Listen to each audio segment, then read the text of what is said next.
Hi hello నమస్తే welcome to your channel. నేను మీ చార్మి.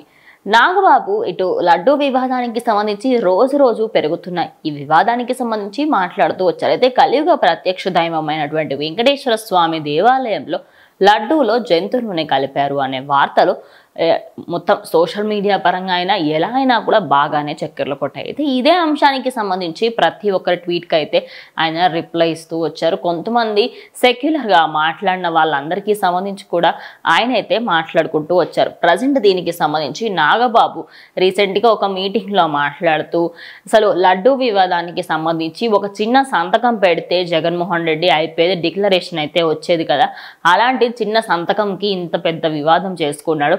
అదేవిధంగా పవన్ కళ్యాణ్ ఏ రోజు కూడా ఒక మతానికి సంబంధించి కించపరచలేదని, ఏ మతాన్ని కూడా తక్కువ చేసి ఆయన మాట్లాడలేదని, హిందూ మతానికి సంబంధించి ఆయన ముందుకు తీసుకువెళ్ళాలనుకుంటున్నానని, సనాతన ధర్మంలో ఇలాంటి తప్పులు జరుగుతున్నాయని వెలితీసి చూపెట్టడానికి ఆయన ఉన్నారని, నా తమ్ముడు ఎటువంటి తప్పు చేయలేదు అంటూ ఆయన అయితే చెప్పుకొచ్చారు. అయితే ఇదే అంశానికి సంబంధించి ప్రజెంట్ లడ్డూ వివాదంలో రోజుకి కొత్త కోణాలు అయితే బయటకు వస్తున్నాయి.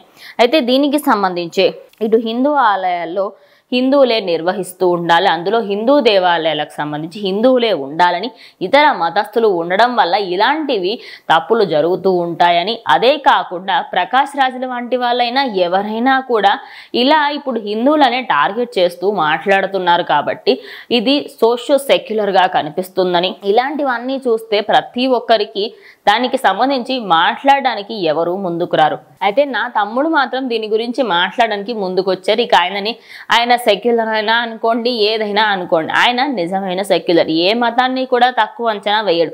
అలాగని సనాతన ధర్మాన్ని తప్పుబట్టి చూపిస్తే మాత్రం ఆయన ఊరుకోరు అంటూ ఆయన రీసెంట్గా జరిగిన ఒక మీట్లో అయితే మాట్లాడడం జరిగింది. ఇక ఈ వీడియో ప్రజెంట్ సోషల్ మీడియా అంతా ట్రెండింగ్గా మారింది.